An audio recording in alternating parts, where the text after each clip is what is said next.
Hi, first of all, Charlotte, it's an absolute honor to be talking to you today. Thank you so much for being here. It's good to talk to you, sir. So, Charlotte, this Monday on Raw, you were able to defeat the team of Rhea Ripley and Nikki ASH with some help from Nia Jax. So, are you expecting them to team up during the triple threat match at SummerSlam? And if yes, do you have any surprises or any backup plans set in place for such an event? You know, triple threats are interesting, especially because you don't have to be pinned or submitted in order to lose. So with all of my experience that I've already had and experience in triple threat matches, and not necessarily wanting to call myself a veteran, but if there is a scenario where it looks like they need to team up in SummerSlam, I would expect them to. But I mean, it's really each lady for themselves. But I felt very ganged up on Monday night. I was like, what did I do wrong? I was just doing my job. I was just on commentary. There was no need for Nikki to attack me. We're going to come next to Matthias. Matthias, please go ahead.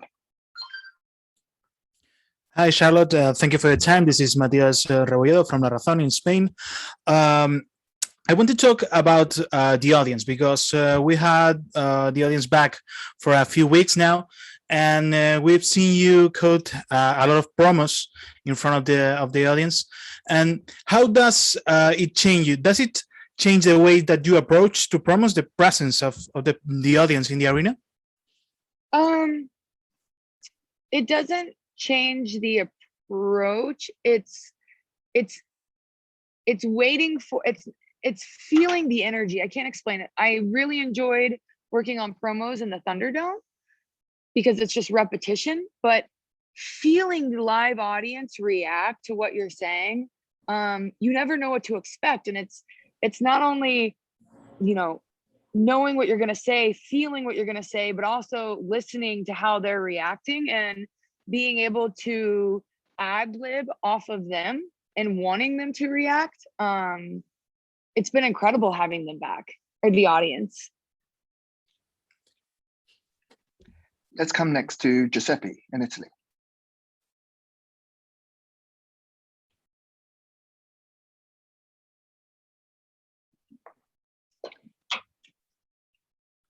Giuseppe, if you just hit on mute. Okay. There you go. Okay. Hello, Charlotte. My question is, how is it difficult for you to find motivation after all those titles or after all those accomplishments? I don't know. I've never lost the motivation. And it's not that I'm not grateful of what I've already done, but I just feel that I could still learn more, that I could still get better, that I still have that hunger to want to get better. Especially because when I started off in the WWE, I'm WWE homegrown, NXT homegrown, and not having any prior experience. So the performer that I am today, I'm way better than I was 2 years ago, 3 years ago, 4 years ago. And especially when I debuted in 2015 in the Women's Evolution, I still go, man, I wish I could go back and be the talent I am today as I was then. So no, it's not even about motivation. It's just the hunger to want to be better. And that's my, I guess, driving force, you could say. We'll come next to Patrick over in Germany. Yeah, hello from Germany. I would like to know if you win the title at this weekend, who would be the next opponent you wish? And I just throw in the name Raquel Gonzalez, who also got a very anticipated match this weekend. I haven't looked past SummerSlam in terms of who I would face. I think for me, it's, there's not just one person I'm facing at SummerSlam, it's two. So who potentially could I, if or when I do win, is Rhea going to want another rematch? Is Nikki going to want another rematch? I don't know what my future holds, but saying that, I've heard a lot about Gonzalez. She's been doing incredible work, and she's come a long way, and I'm looking forward to her big weekend as well. Let's come next to Carlos Gasco. Hi, Charlotte. Thank you for your time. How do you feel when you are on Saturday wrestling in front of more than 40,000 people? How will I feel? Yes. Oh my God, I'm so excited. At Money in the Bank, on my entrance, it was really hard to stay in the zone and play the evil queen and kind of have that scowl smirk on my face. I was just smiling ear to ear, like to see the fans, whether they were cheering or booing or bowing down to me in the audience standing. I was just so happy. So to feel that at SummerSlam, knowing how many people are going to be there, I plan on soaking it all in and giving them my best and stealing the show.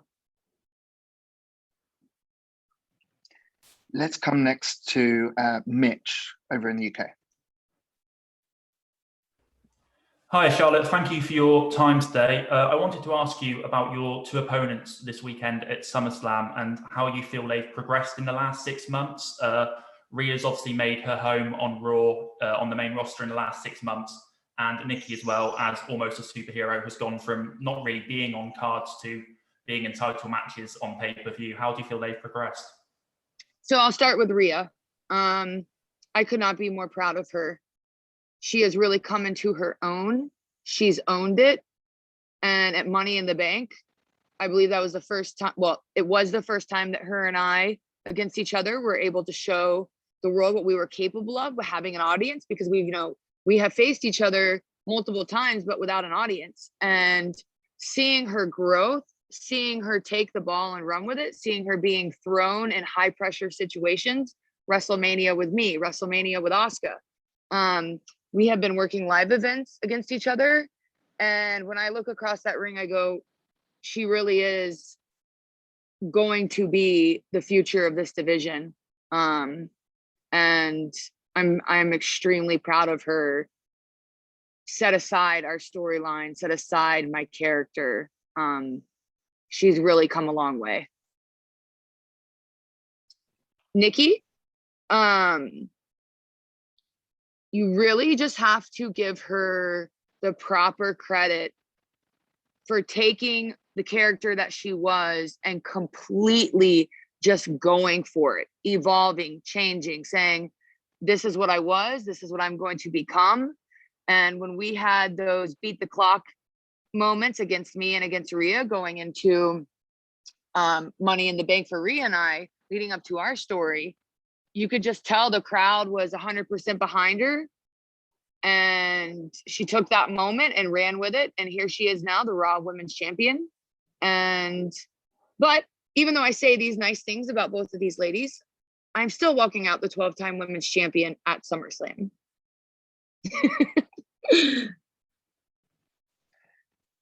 Let's come next to Karan in India. Hi, Charlotte. Thank you for having us. I just want to ask you, you talked about feeding off the crowd's energy. When Nikki Ash cashed in the Money in the Bank, there was a massive crowd eruption and the crowd really cheered for her. Rhea Ripley keeps getting cheered from crowds. There was even chants for Becky Lynch. Do you feel much more pressure when the crowd is, not cheering for you, or do you feel more wanting to reply back to them and stuff like that? The fans have cheered for me. The fans have booed. The fans have, stood and bowed down. They chanted at me. They have pretty much said everything they can say to me. And the best part of that is that they're reacting to me. When they stop making noise, then we're going to have a problem. But I feed off of that. I want them to react. I want them, whether they hate me that day, whether they love me that day. I love it. And I wouldn't change it for the world. I mean, that's part of being a performer. If they're not reacting, then you have a problem. Let's come next to Nils at Build. Charlotte, when you look at the main event of SummerSlam and you see like John Cena there and Goldberg, is your feeling that they take away the spotlight of younger talents? Ask that again. Do you think they take away the spotlight of younger other talents when they're in the main events, the older guys like Goldberg and John Cena? So I'm not going to speak for other talent. I'm going to speak for myself. When I know I have the opportunity to be on the same card as someone like John Cena, someone like Goldberg, I look at it as a test to show I don't care who's on this card. I'm the best WWE superstar, man or woman, and I'm going to show that no matter who they're bringing to the table. It's an honor to have John Cena. It's an honor to have Goldberg on the card. But that's how I look at it. I look at it as a challenge. I look at it as an opportunity. And I'm speaking just for myself. If I can go out there at SummerSlam and prove that I am the best performer, that I'm going to steal the show and no one can follow that match, that's what I'm going to do, man or woman. Thank you. Next, we'll come to Alex McCarthy. Hey, Charlotte, thanks for taking the time with us today. I just wanted to touch on, obviously, you're going to be challenging for the title again this Sunday, but we've seen reports again about Queen of the Ring perhaps surfacing as well. Being that you are the Queen, I think fans obviously see you so integral to the concept if that were to come to fruition. What are your thoughts on there being a first ever Queen of the Ring and the opportunities that would bring so many of the talented women on the roster? Well, one, I think it's great because of the opportunities it brings. It allows multiple women to be highlighted, maybe even from NXT, and everyone to get involved. But being that I'm already the queen, if it was to happen, I believe whoever wins it has to face me. Since I am the queen of queens, right? Naturally. Like, I don't think I have to be in it. I already have the title. I think they should have the opportunity to face me if they win. And then you're on pay-per-view. It's queen versus queen. I like it. Whoa. It won't be queen versus queen. It'll be queen versus the woman who won the tournament. Okay. There you Let's go. get something right. Thank you, Charlotte. Thank you. Let's come next to Julio at La República in Peru.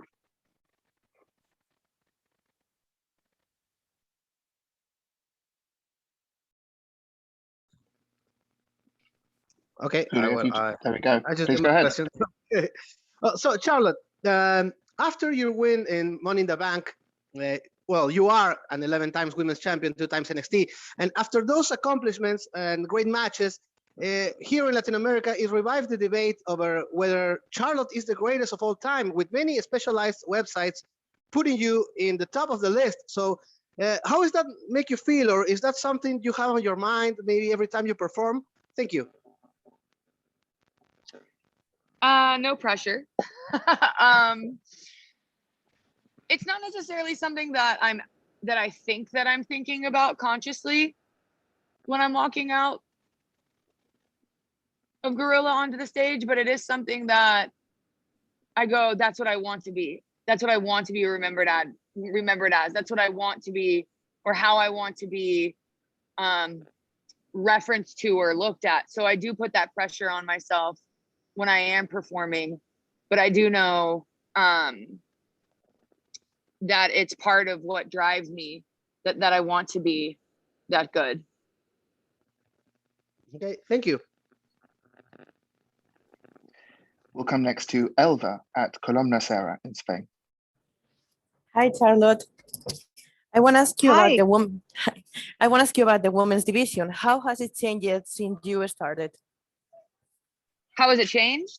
Yeah, the women division. I think for how I think it's most changed is the women have always been talented. The women have always been fighting for opportunities. But I think over the last couple of years, what the women have done have been able to, for example, there are 3 women's matches on SummerSlam this weekend. Now, if there wasn't, that would be unnormal. Now it is normal to have, I think that's the right word. Now it is normal to have 3 matches. So highlighting the women being the main event, being center stage is very much expected. It's not, oh my gosh, can you believe it? So I think that's really what has changed, is the use of the women. And now you're not surprised when you see multiple storylines threaded throughout the show, because we have that much talent. We'll come next to Alistair at Metro in the UK. Hi, Charlotte. How's it going? Good. How are you? Yeah, really well, thank you. I know we're going into SummerSlam this weekend, and it's been 2 years since you faced Trish at the same event in a sort of great match. I was wondering, what do you kind of remember about your emotions and preparation that night, getting to work with Trish? And how do you rate your own growth since that night? She's Trish Stratus. Like, she had nothing to prove. Like, I was just like, it was really hard for me to sit there and be like, I am facing Trish Stratus. Like, that was a concept that I really couldn't grasp. But I just kept thinking, like, one, she wants to come out of retirement, not retirement, but she'd been away, correct? Yeah. And wants to face me. And the pressure of that, the pressure of living up to being the Charlotte Flair that she wants to face, or she thinks that I'm that good, or that what she expects, living up to all those, I guess, things of how she felt about me to want to face me. And then Trish Stratus had nothing to prove. I had everything to prove. And the pressure of all that, it just, I don't know how I kept it together, but I just thought to myself, be the best Charlotte Flair, be the opponent that she thinks you are when you're out there. And it's one of those moments that I don't think you'll ever be able to recreate. Who thought that you would see Trish Stratus versus Charlotte Flair at SummerSlam? And it was just incredible. And to see her be in her hometown, and, you know, she didn't miss a beat. I was very honored. Yeah, perfect. Thanks for your time. Let's come next to Vicente at Marca in Spain. Hola, Charlotte, ¿cómo estás? Bien, bien, ¿y tú? Muy bien. Thank you so much for being with us today. I wanted to ask you, because we've been together in a few conference calls, and you always said the Royal Rumble 1992 is your favorite Royal Rumble of all time, because your father obviously won the championship that night. Talking about SummerSlam, do you have any special moment like this one, any special, let's say, that is so special in your heart as well, like this one? You mean like my favorite SummerSlam? Yeah, your SummerSlam moment or event.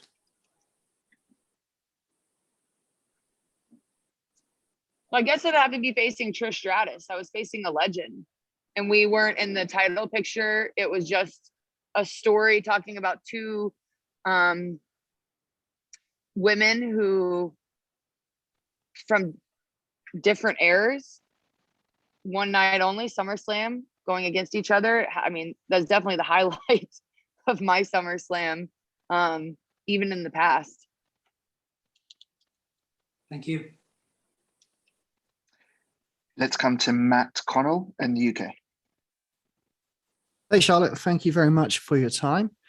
Going into this SummerSlam, how focused and prepared do you feel going into this? Because, of course, being SummerSlam, all kinds of surprises can happen. Not only, you know, you're dealing with Nikki Ash, Rhea Ripley, who are doing everything to kind of keep out the picture and gain an advantage. Nia Jax at the end of Monday Night Raw didn't look too happy with you, taking a tag, taking that moment. And also the crowd always trying to will Becky Lynch's name anytime that you're in that ring. And of course, being the platform of SummerSlam and loads of people being there, everyone's going to, you know, take an opportunity to seize that moment. So how focused and prepared are you for, you know, all these possible distractions that could happen? If it's one thing I do, is I always seize the moment. So I'm not worried about it. There we go. Let's go to Carlos at Carlos Gasco.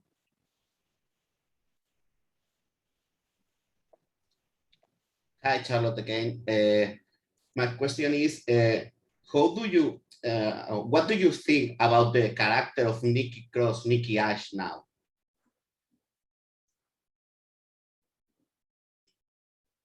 I think it's incredible to see what she went from one extreme character to another, and that's very hard to do. And it's incredible that she just completely went for it. And the creativity behind it, the thought behind it, the belief behind it.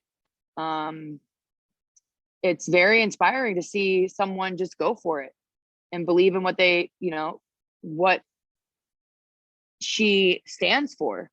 And not as a character, but from an outside perspective looking in, it's awesome. The message that she's sending is incredible for kids. We're going to take our final couple. So let's start with Marie. I think we have Maria Vargas over in Latin America. Hello. Yeah, it's Maria Vargas. Thank you so much.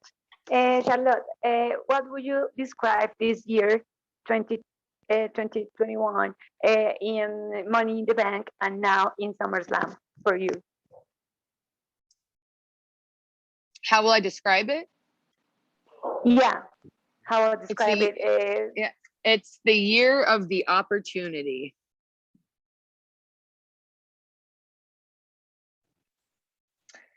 Let's take our final question from Ash Rose in the UK.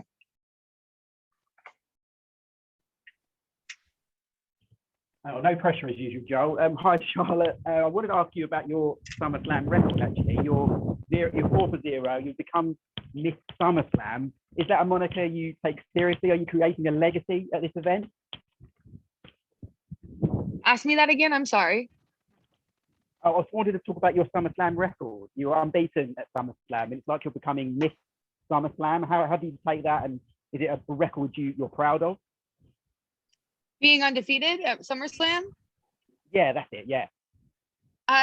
To be honest with you, I didn't realize that until I saw a statistic online. I was like, oh yeah, I am undefeated at SummerSlam. That's pretty cool.